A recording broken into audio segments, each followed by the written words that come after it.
안녕하십니까? 오늘은 하나님의 횡포라는 제목으로 말씀을 나누고자 합니다.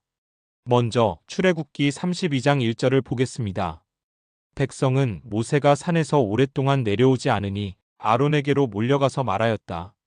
일어나서 우리를 인도할 신을 만들어 주십시오. 우리를 이집트 땅에서 올라오게 한 모세라는 사람은 어떻게 되었는지 모르겠습니다. 이렇게 기록되어 있습니다.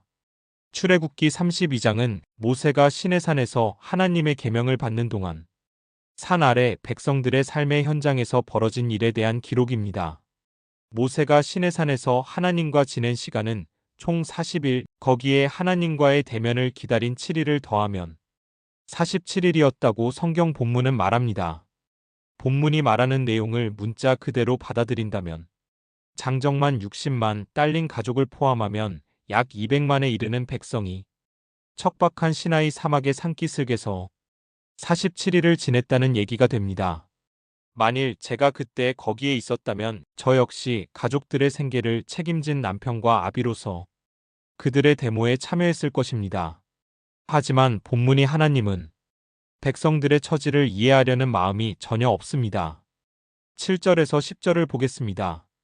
주님께서 모세에게 말씀하셨다. 어서 내려가 보아라. 내가 이집트 땅에서 이끌어낸 너의 백성이 타락하였다.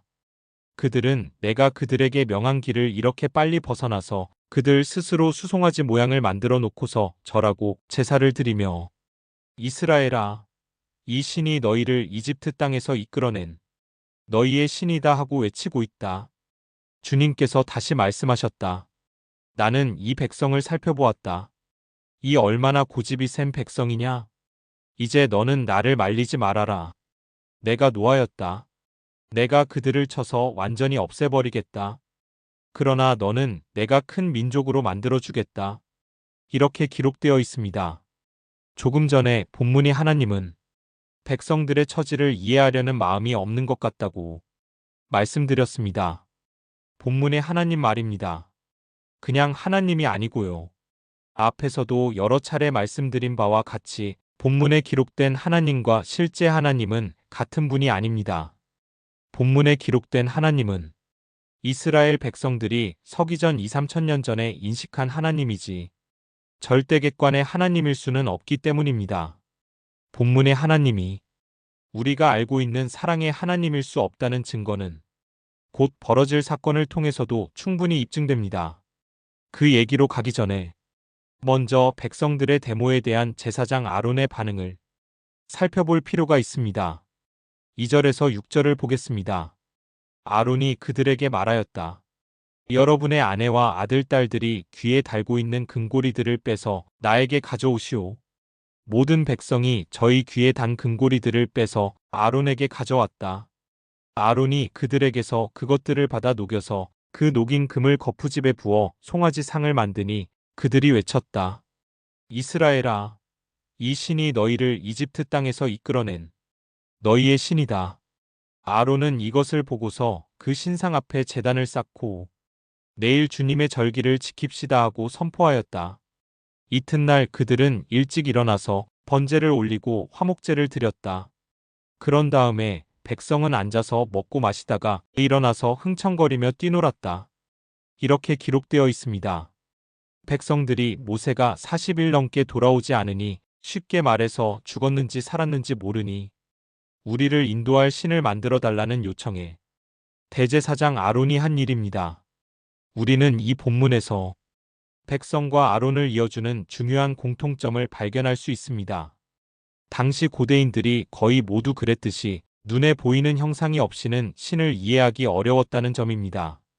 오늘날 현대인도 시청각 교육을 중시합니다. 말로 설명하기 어려운 어떤 사물이나 개념을 그림이나 모형으로 그려서 또는 사진을 찍어서 보여주면 쉽게 이해할 수 있으니까요. 고대인들이 신상을 만든 이유입니다. 그러나 형상을 만들면 실체가 그 상의 지배를 받기 쉽다고 말씀드렸습니다. 실체를 쉽게 이해하게 하려고 상을 만들었는데 그 상의 시각적 효과가 너무 강렬해서 상이 실체를 삼켜버리는 것입니다. 그래서 신을 사자상으로 만들면 신도 사자가 되고 독수리상으로 만들면 신도 독수리가 되어버린다고 말씀드렸습니다. 10계명의 제2계명이 하늘 위나 땅이나 땅 아래 물속에 있는 그 어떤 것으로도 신의 모습을 형상화하지 말라고 했던 것도 거기에 이유가 있습니다. 물론 모세오경의 기록자들이 하나님의 입을 빌어 말한 것이지만 말입니다. 진보적인 신학자들은 당시 히브리 종교 지도자들의 이런 생각이 신에 대한 이해의 왜곡을 막는 데 있어서 매우 파격적이고 올바른 것이었다고 평가합니다. 하지만 눈에 보이는 상이 없이 보이지 않는 실체를 이해한다는 것이 얼마나 어려운 일인지를 본문은 증언하고 있습니다. 백성들뿐 아니라 제사장인 아론까지도 신상을 만드는데 적극적이었으니까요. 보수적인 신학자들은 아론이 백성들의 집단적 행위에 위협을 느껴 어쩔 수 없이 신상을 만들었다고 주장합니다. 아닌 게 아니라 모세의 책망을 받은 아론은 이렇게 변명했습니다. 금을 가진 자들이 몸에서 금을 떼어다가 주기에 그것을 불에 넣었더니 수송아지가 나오더군.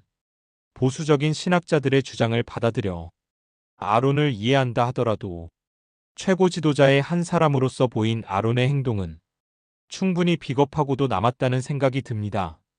슬프게도 이스라엘 백성은 자신이 살기 위해 모든 책임을 백성들 탓으로 떠넘긴 지도자를 만난 셈입니다. 지도자들의 잘못으로 온 백성이 고통받는 현실은 그때나 지금이나 다를 것이 없습니다. 오늘은 여기까지 하겠습니다. 고맙습니다.